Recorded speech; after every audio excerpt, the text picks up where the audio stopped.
大家好嘛，我係達文西博士，一定要記住我全名係達文西啊。知道啦，文西博士。好啦，廢話少講，即刻開始我哋今節課內容。SD 之神之前講過，所有世界級別嘅穿越力量，無論時間穿越定係次元級別嘅空間穿越，都需要非常強大嘅力量。而呢啲力量嘅來源，幾乎無不例外都係嚟自於神明。而 SD 世界嘅神，往往就係佢所在世界創造主本身，同時亦都會承擔守護該世界嘅責任。所以要改造自己所創造嘅世界都係輕而易舉嘅事情。比如司令世界 G 高達部隊中存在一個獨立嘅世界，裏面嘅時間線非常特別，佢唔係一條直線，而係一個有無限循環嘅莫比烏斯結構，所以呢個世界就叫做莫比烏斯世界或者莫比烏斯銀河啦。而創造呢個世界嘅神就係天空神河魯斯高達，而佢嘅宿敵就係太陽神黑塔馬頓。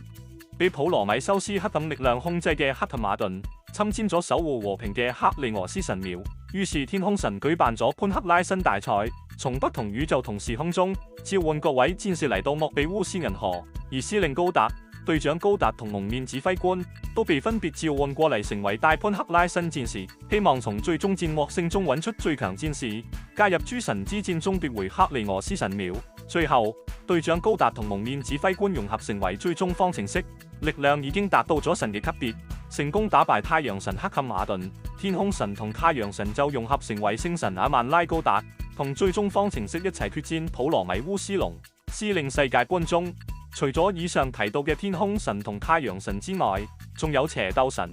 月光神、大地神、往南神、斬雷神、冰煉神、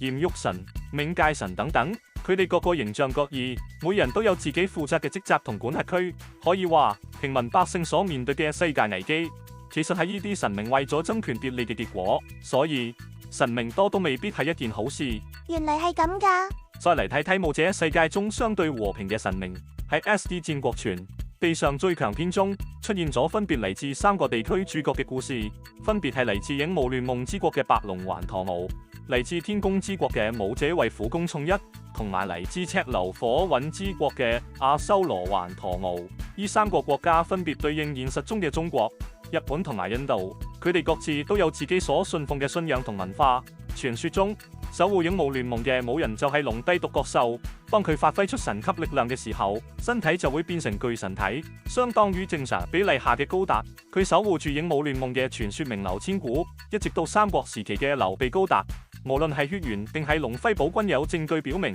劉備高達同白龍環陀姆都同龍帝獨角獸有千絲萬縷嘅關係。可見三國世界同武者世界本質上其實係共用同一時間線嘅世界。而天宮之國嘅守護神就係天空武人所崇拜嘅神天帝。傳說中佢幫助人們消滅咗大地上嘅魔物，而佢嘅手下正係天空四天王四位天空武人。繼承天空武人力量嘅就係環陀姆四獸王，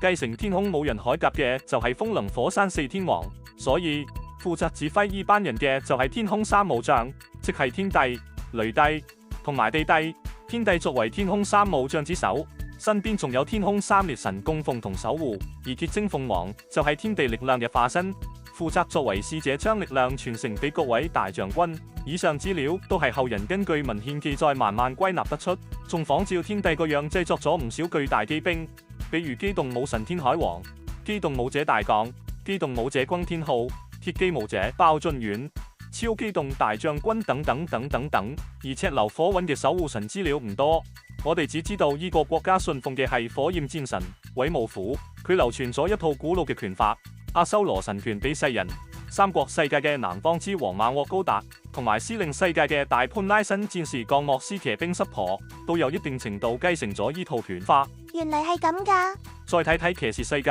一個稱之為蘇達德阿卡世界嘅守護神，就係我哋所熟知嘅超越之龍。當佢完全恢復神明力量嘅時候，就會同暴龍凱撒飛龍合體變成黃金神。無獨有偶，喺隔離異世界卡茲扎德嘅守護神邪神巴洛克港，同樣係由巴洛克核心作為頭部，與豪虎凱撒猛虎作為身體共同組合而成。而呢種結構傳說係參照咗元祖高達 X782嘅結構。以黃金神為例，超越之龍就係核心機，凱撒飛龍就係A部件同 B 部件，而當中嘅靈魂操守就有勇者高達或者環陀姆真惡參。相當於駕駛員阿姆羅。邪神巴洛克降為咗爭奪蘇達德阿卡世界，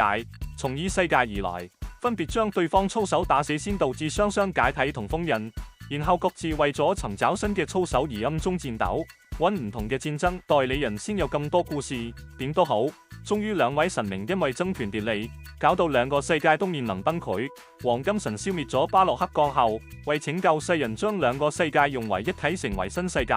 仲將守護神嘅地位交俾啱啱誕生嘅新神守護神辛伯恩。事實上，傳言守護蘇達德阿卡世界一共有12位神柱，